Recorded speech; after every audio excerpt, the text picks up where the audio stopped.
ਗੁਰੂ ਸਿੱਖ ਦਾ ਸੰਬੰਧ ਬੜਾ ਹੀ ਪਿਆਰਾ ਹੈ, ਪਰ ਸੰਸਾਰ ਤੋਂ ਨਿਆਰਾ ਹੈ।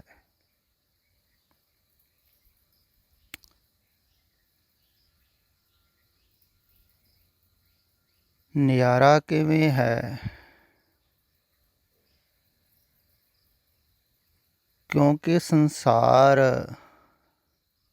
ਦਾ ਸੰਬੰਧ ਬਾਹਰੀ ਹੈ, ਓਪਰਾ।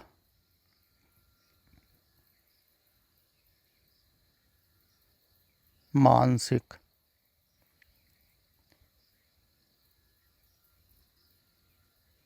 ਮਨ ਦੁਆਰਾ ਕੀਤਾ ਹੋਇਆ, ਆਪਣਾ ਸਮਝ ਲਿਆ ਕਿਸੇ ਨੂੰ ਤੇ ਸੰਬੰਧ ਹੋ ਗਿਆ, ਬਗਾਨਾ ਸਮਝ ਲਿਆ ਤੇ ਵਿਰੋਧ ਹੋ ਗਿਆ।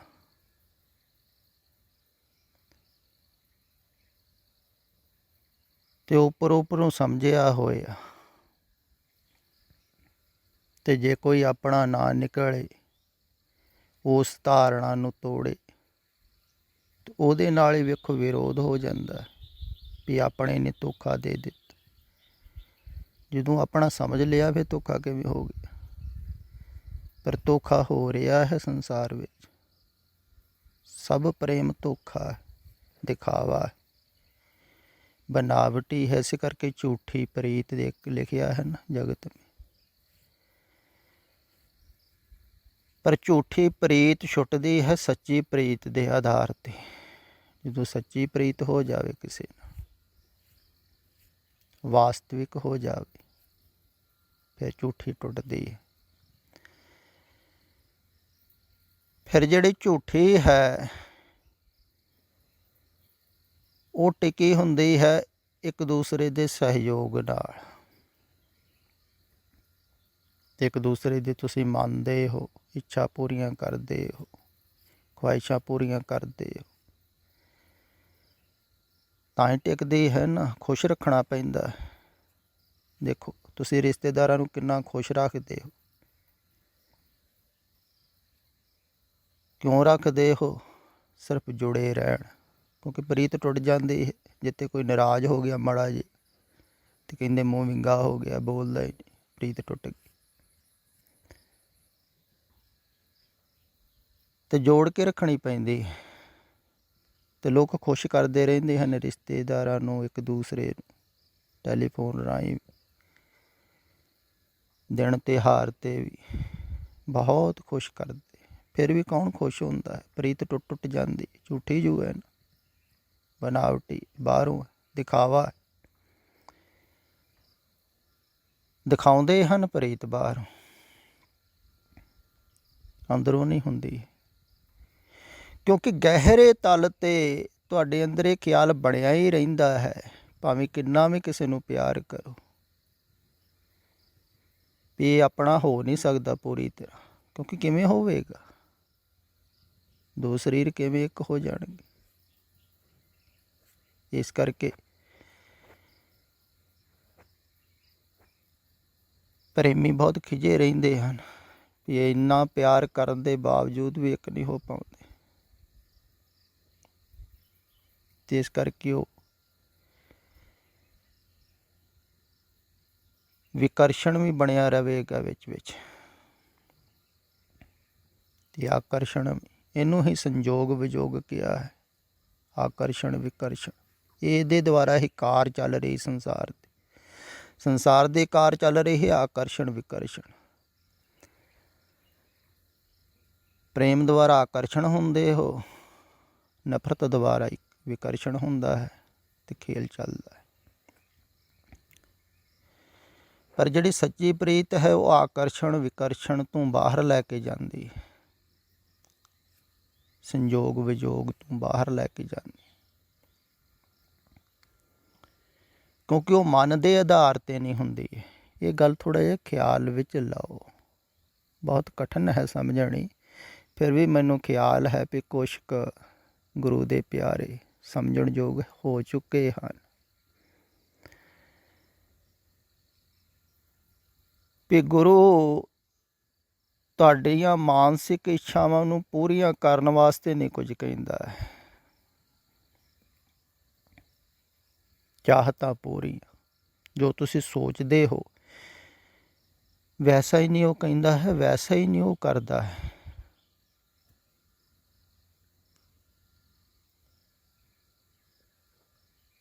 ਕਿਉਂਕਿ ਤੁਹਾਡੇ ਮਨ ਨੂੰ ਉਹਨੇ ਮਾਰਨਾ ਹੈ, ਤੋੜਨਾ ਹੈ। ਇਸੇ ਕਾਰਨ ਮੈਂ ਕਹਿੰਦਾ ਵੀ ਗਹਿਰੀ ਹੋਵੇਗੀ ਬਹੁਤ ਤਾਂ ਹੀ ਕੋਈ ਜੁੜੇਗਾ। ਕਿਉਂਕਿ ਮਨ ਤੋਂ ਉਲਟ ਗੱਲ ਤੁਸੀਂ ਕਿਸੇ ਦੀ ਵੀ ਨਹੀਂ ਸਹਾਰਦੇ ਹੋ ਵੀ ਜੋ ਤੁਸੀਂ ਚਾਹੁੰਦੇ ਹੋ ਉਹਦੇ ਤੋਂ ਉਲਟ ਕੋਈ ਕਵੇ। ਦੋ ਤੁਹਾਡੇ 'ਚ ਬੁਰਿਆਈ ਨਹੀਂ, ਤੁਸੀਂ ਸੋਚ ਰਹੇ ਹੋ ਵੀ ਬੁਰਿਆਈ ਨਹੀਂ ਹੈ, ਉਸ ਬੁਰਿਆਈ ਬਾਰੇ ਕੋਈ ਕਹਿ ਦੇਵੇ ਤੁਸੀਂ ਬਹੁਤ ਨਾਰਾਜ਼ ਹੁੰਦੇ ਹੋ। ਮੇਰੇ 'ਚ ਬੁਰਿਆਈ ਨਹੀਂ ਕਹਿ ਕਿਵੇਂ ਦਿੱਤੀ? ਪਰ ਗੁਰੂ ਕਹਿੰਦਾ ਹੈ ਕਿਉਂਕਿ ਉਹ ਜਾਣਦਾ ਹੈ ਤੁਹਾਡੇ 'ਚ ਉਹ ਹੈ, ਪਰ ਤੁਹਾਨੂੰ ਨਹੀਂ ਪਤਾ ਹੈ। ਅਗਰ ਪਤਾ ਹੀ ਹੁੰਦਾ ਤਾਂ ਉਹ ਬਿਮਾਰੀ ਚਲੇ ਨਾ ਜਾਂਦੀ ਬੁਰਿਆਈ। ਇਹ ਵੈਸੇ ਹੀ ਜਿਵੇਂ ਪੁਰਾਣੇ ਸਮੇਂ 'ਚ ਵੈਦ ਜਾਣਦੇ ਹੁੰਦੇ ਸਨ, ਬਾਂਹ ਦੇਖ ਕੇ ਜਾਣ ਲੈਂਦੇ ਨਾ ਵੀ ਇਹ ਬਿਮਾਰੀ ਇੱਦਾਂ ਹੈ, ਤਾਂ ਬਿਮਾਰੀ ਦੀ ਔਸ਼ਧੀ ਦਿੰਦੇ ਸਨ। ਅਤੇ ਇੱਥੇ ਔਸ਼ਧੀ ਉਪਦੇਸ਼ ਹੈ।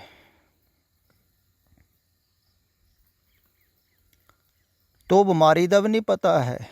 ਖਿਆਲ ਵਿੱਚ ਰੱਖੋ, ਤੁਹਾਨੂੰ ਅਗਰ ਬਿਮਾਰੀਆਂ ਦਾ ਪਤਾ ਹੀ ਹੋਵੇ ਸਾਫ਼ ਤੁਸੀਂ ਛੱਡ ਨਾ ਦਿਓ। ਪਤਾ ਨਹੀਂ ਹੈ ਇਸੇ ਕਰਕੇ ਤੁਸੀਂ ਛੱਡ ਨਹੀਂ ਪਾਉਂਦੇ। ਤੋ ਦੱਸਦਾ ਹੈ, ਸੁਚੇਤ ਕਰਦਾ ਹੈ।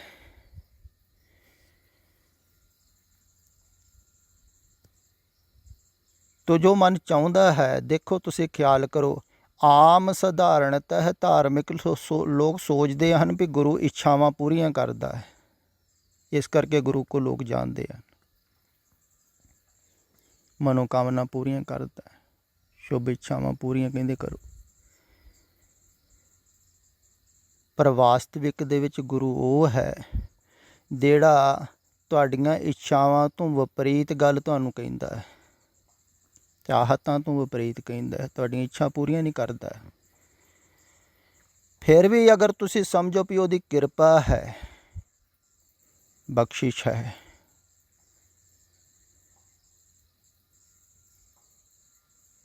ਤੇ ਫਿਰ ਸਮਝ ਲੈਣਾ ਚਾਹੀਦਾ ਸੰਬੰਧ ਜੋੜ ਰਿਹਾ ਹੈ।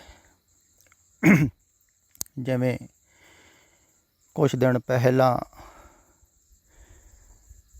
ਬਲਵਿੰਦਰ ਸਿੰਘ ਆਇਆ ਸੀ, ਜਾਣ ਲੱਗਾ ਕਹਿਣ ਲੱਗਾ ਵੀ ਆਸੀਸ ਬਖਸ਼ੋ। ਮੈਂ ਕਿਹਾ ਵੀ ਆਸੀਸਾਂ ਜਿੰਨੀਆਂ ਮਰਜ਼ੀ ਲਓ, ਮੇਰੇ ਦੇਣ 'ਤੇ ਨਿਰਭਰ ਨਹੀਂ ਹਨ। ਕਿਰਪਾ ਕਹਿ ਲਓ, ਤੁਹਾਡੇ ਲੈਣ 'ਤੇ ਨਿਰਭਰ ਹੈ। ਖਿਆਲ ਵਿੱਚ ਰੱਖੋ। ਫਿਰ ਸੰਬੰਧ ਤੁਹਾਡੇ ਵੱਲ ਨੂੰ ਜੁੜਨਾ ਹੈ, ਇੱਧਰੋਂ ਜੁੜਿਆ ਹੀ ਹੋਇਆ ਹੈ, ਟੁੱਟ ਸਕਦਾ ਨਹੀਂ ਹੈ। ਭਾਵੇਂ ਤੁਸੀਂ ਵਿਪਰੀਤ ਜਾਓ ਤਾਂ ਵੀ ਨਹੀਂ ਟੁੱਟ ਸਕਦਾ, ਜੁੜਨਾ ਹੈ ਇੱਧਰੋਂ ਹੀ।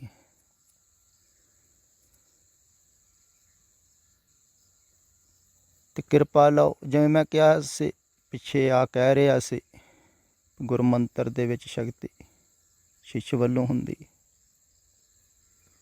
ਇੱਦਾਂ ਕਿਰਪਾ ਦੇ ਅਗਰ ਪਾਤਰ ਹੋ ਤਾਂ ਆਪਣੇ ਆਪ ਹੋਣੀ ਸ਼ੁਰੂ ਹੋ ਜਾਵੇਗੀ, ਕਿਉਂਕਿ ਮੈਂ ਕਰਨ ਵਾਲਾ ਕੌਣ? ਅਤੇ ਪਰਮਾਤਮਾ ਕਰ ਹੀ ਰਿਹਾ ਹੈ। ਫਿਰ ਕਿਰਪਾ ਜ਼ਰੂਰੀ ਨਹੀਂ ਹੈ ਵੀ ਜੋ ਤੁਸੀਂ ਚਾਹੁੰਦੇ ਹੋ ਵੈਸੇ ਹੋਵੇ, ਇਹ ਵੀ ਗੱਲ ਖਿਆਲ ਵਿੱਚ ਰੱਖਣ ਯੋਗ ਹੈ। ਜਿਵੇਂ ਉੱਦਣ ਇਹ ਬਲਵਿੰਦਰ ਸਿੰਘ ਹੀ ਘਟਨਾ ਦੱਸ ਰਿਹਾ ਸੀ, ਜੋ 1984 ਦੇ ਵਿੱਚ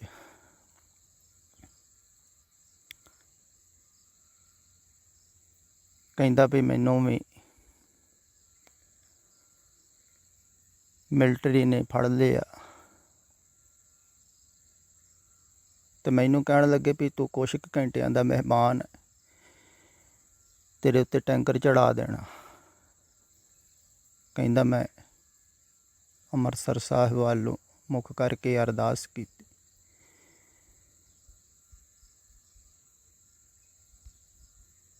ਫਿਰ ਕੁਛ ਸਮੇਂ ਬਾਅਦ ਹੀ ਕਹਿੰਦਾ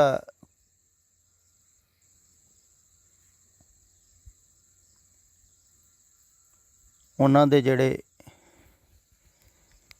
ਹੈੱਡ ਸਨ ਉਹ ਆ ਗਏ ਮੁਖੀ ਤੇ ਮੇਰਾ ਛੁਟਕਾਰਾ ਹੋ ਗਿਆ। ਬੜੀ ਗੁਰੂ ਰਾਮਦਾਸ ਜੀ ਕਿਰਪਾ ਹੋਈ। ਮੈਨੂੰ ਖਿਆਲ ਵਿੱਚ ਆਈ ਉਹ ਸਮੇਂ ਇਹ ਗੱਲ, ਮੈਂ ਕਹੀ ਤੇ ਨਹੀਂ ਹੈ, ਵੀ ਅਗਰ ਤੂੰ ਨਾ ਬਚਦਾ ਤੇ ਫਿਰ ਗੁਰੂ ਰਾਮਦਾਸ ਜੀ ਕਿਰਪਾ ਨਾ ਹੁੰਦੀ।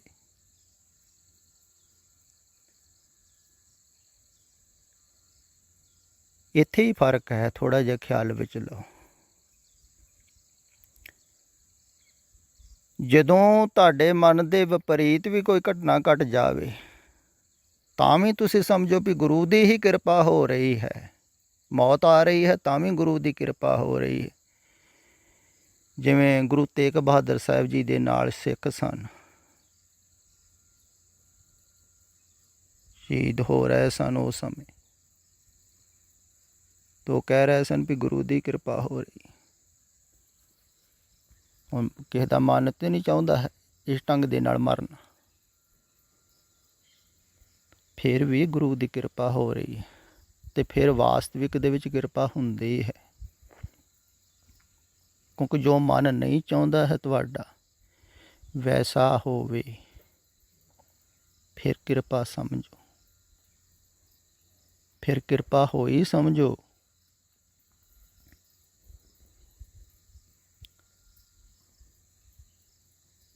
ਅਤੇ ਜਦੋਂ ਆਦਮੀ ਇਸ ਢੰਗ ਦੇ ਨਾਲ ਗੁਰੂ ਦੇ ਸਨਮੁਖ ਆਉਂਦਾ ਹੈ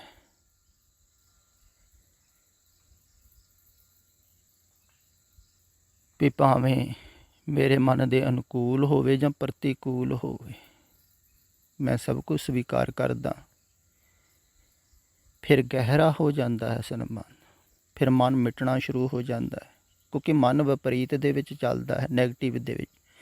ਜਿੱਥੇ ਤੁਹਾਡੀ ਇੱਛਾ ਨਾ ਪੂਰੀ ਹੋਵੇ ਤਾਂ ਮਨ ਜ਼ਿਆਦਾ ਚੱਲੇਗਾ, ਅਤੇ ਬਹੁਤ ਵਾਰ ਐਸਾ ਹੋਵੇਗਾ।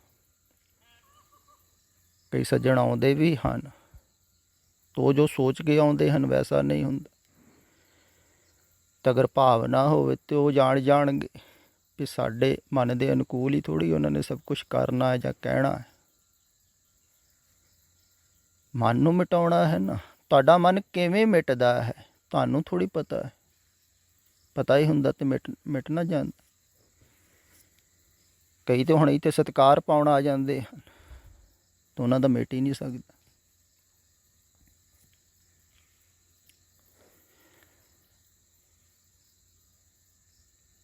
ਇਹ ਜਿਹੜਾ ਸੰਬੰਧ ਹੈ ਇਹ ਸੰਸਾਰ ਨਾਲੋਂ ਇਸੇ ਕਰਕੇ ਨਿਆਰਾ ਹੈ ਅਤੇ ਗਹਿਰਾ ਹੈ, ਕਿਉਂਕਿ ਇੱਥੇ ਮਨ ਤੋਂ ਵਿਪਰੀਤ ਕੰਮ ਹੋਵੇਗਾ। ਕਿਉਂਕਿ ਮਨ ਨੂੰ ਮਿਟਾਇਆ ਜਾਵੇਗਾ, ਝੂਠ ਕੀਤੀ ਜਾਵੇਗੀ ਵਾਰ-ਵਾਰ। ਫਿਰ ਜ਼ਰੂਰੀ ਨਹੀਂ ਹੈ ਵੀ ਤੁਸੀਂ ਜੋ ਸੋਚਦੇ ਹੋ ਵੈਸਾ ਹੀ ਕਿਹਾ ਜਾਵੇ, ਵੈਸਾ ਹੀ ਕਰਾਇਆ ਜਾਵੇ।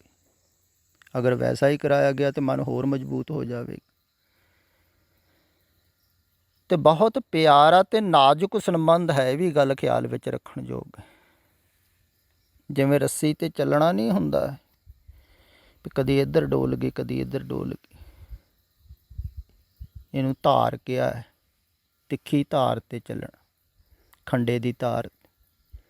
ਖੰਨਿਓ ਤਿੱਖੀ ਵਾਲੋਂ ਨਿੱਕੀ ਏਤ ਮਾਰਗ ਜਾਣਾ, ਇਹ ਐਸਾ ਹੈ ਮਾਰਗ ਵੀ ਡੋਲਦਾ ਬਹੁਤ ਹੈ ਮਨ। ਇੱਥੇ ਵਾਰ-ਵਾਰ ਡੋਲੇਗਾ, ਕਦੀ ਸੰਸਾਰ ਵੱਲ ਨੂੰ ਝੁਕ ਜਾਵੇਗਾ, ਫਿਰ ਖਿਆਲ ਆਵੇਗਾ, ਫਿਰ ਗੁਰੂ ਵੱਲ ਨੂੰ ਝੁਕਾਅ ਹੋਵੇਗਾ, ਫਿਰ ਚੋਟ ਲੱਗੇਗੀ, ਜੇ ਜ਼ਿਆਦਾ ਲੱਗ ਗਈ ਫਿਰ ਦੂਸਰੇ ਪਾਸੇ ਥੋੜ੍ਹਾ ਜਿਹਾ ਲੁੜਕੋਗੇ, ਫਿਰ ਪਿਆਰ ਨਾਲ ਬੁਲਾ ਲਿਆ ਜਾਵੇਗਾ, ਫਿਰ ਤੁਸੀਂ ਸੰਭਲ ਜਾਓਗੇ।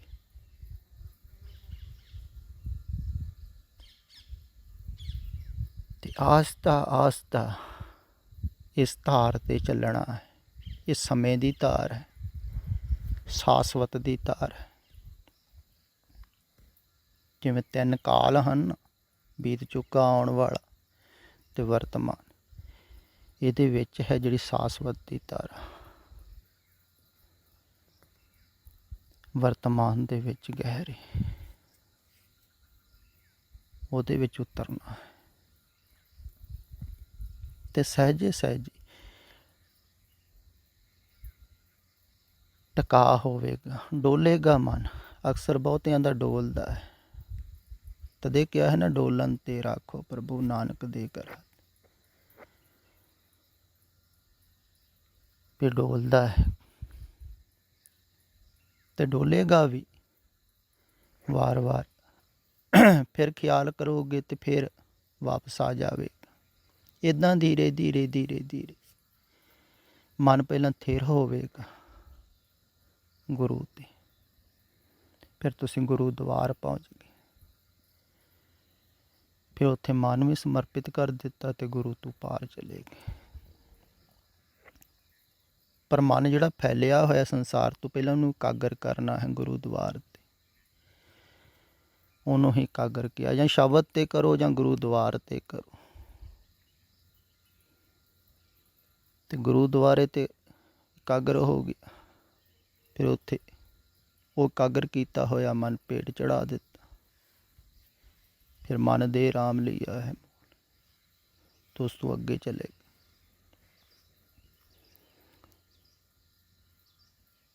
ਇੱਦਾਂ ਇਹ ਗੁਰਮੁਖ ਲਾਹਾ ਲੈ ਗਏ, ਮਨਮੁਖ ਚੱਲੇ ਮੂਲ ਗਵਾਏ ਜੀ। ਗੁਰਮੁਖ ਗੁਰੂ ਦਾ ਲਾਹਾ ਲੈ ਗਏ, ਮਨਮੁਖ ਉਹਨਾਂ ਦੇ ਲਾਗੇ ਰਹਿੰਦਿਆਂ ਹੋਇਆਂ ਵੀ ਆਪਣੇ ਮੂਲ ਨੂੰ ਗਵਾਉਂਦੇ ਹਨ। ਜੋ ਅਮੋਲਕ ਮਿਲਿਆ ਹੋਇਆ ਜੀਵਨ ਉਹਨੂੰ ਗਵਾ ਲੈਂਦੇ ਹਨ। ਤੇ ਇਹ ਮਿਲਿਆ ਹੋਇਆ ਸਮਾਂ ਅਵਸਰ ਚੁੱਕੋ ਨਾ, ਗਵਾਓ ਨਾ। ਆਓ ਆਓ ਆਓ।